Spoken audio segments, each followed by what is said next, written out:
We're on to the next episode of Neil's Bullshit.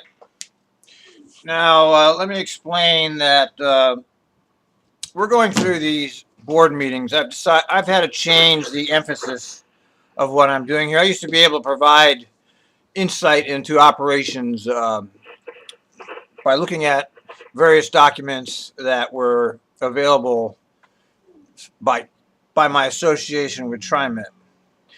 However, Trimet has once again proven victorious over my efforts, as they always seem to do, and they pretty much shut down my my pipeline there. And I'm not going to drag any more people into that because it's just not worth it. Okay, all those documents that they hide there, while they're interesting, for transit geeks like me and other people, they're not that important. I mean, and since TriMet has chosen to rip me off, basically, if I ask for the same documents that I used to get for free when I was an employee, now they want like $1,700. And so their message to me is, fuck you, Al, you're not getting any more documents. Okay, I understand. You don't want to tell the world what's going on, and you don't want me having access, and you're willing to take out your vengeful, ruthless policies on anybody that helps me. And employees are aware of that. Employees won't even follow my Twitter because they think, and this is true, I'm not making this up. Employees won't even follow my Twitter because they fear the retaliation of TriMet. I mean, association with me means you're a subversive, and people don't want to be associated with that. Because people are scared of their jobs. I mean, where are you going to get a job that pays $26 an hour now? Even with shitty benefits, it's better than no benefits because you can't get anything anymore. So TriMet has that going for them. They still have decent pay. They still have benefits.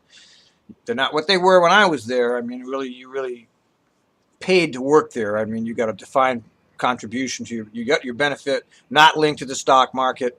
Now they've linked it. The stock market boys have stolen all of that away, and we were supposed to get like no worries on health insurance, but we see where that's going. So anyway, what was my point? The point is, no more of these documents. I can't afford it. It's not worth it to me, and I'm not dragging any more people. So what we'll do is we'll reemphasize. We'll change. I'm very fluid in how I handle myself here. Okay, as TriMet fucks with me in this way, I will move to that way. When TriMet fucks with me in that way, I'll move to this way. I will always find material to blog about. There's no way to stop that. I mean, we don't need their internal documents, really. We have the dispatch library, which is that right there is the daily goings on of TriMet. That's the actual hard news, is our dispatch Twitter and our dispatch radio communications. Ironically, it was the dispatch that started the war with me and TriMet. These people just keep on texting me. Sorry. That's what started the war, was my ability to post these dispatch calls, and which eventually led to my leaving there.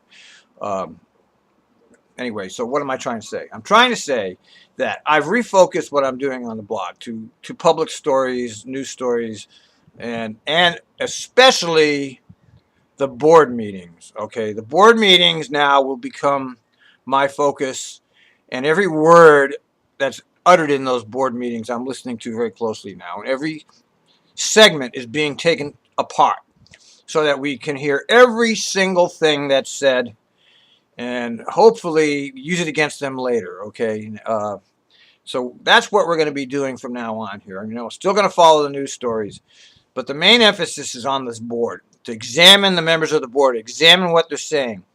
We know they're hypocrites, that we know they're liars. They're only there to make TriMet look good. They're not there for any kind of discourse. They're not there for any kind of discussion. That doesn't matter. We're still going to keep focus on them. And I think it's worth my time, and it's worth my effort. And that's what I have to say about that.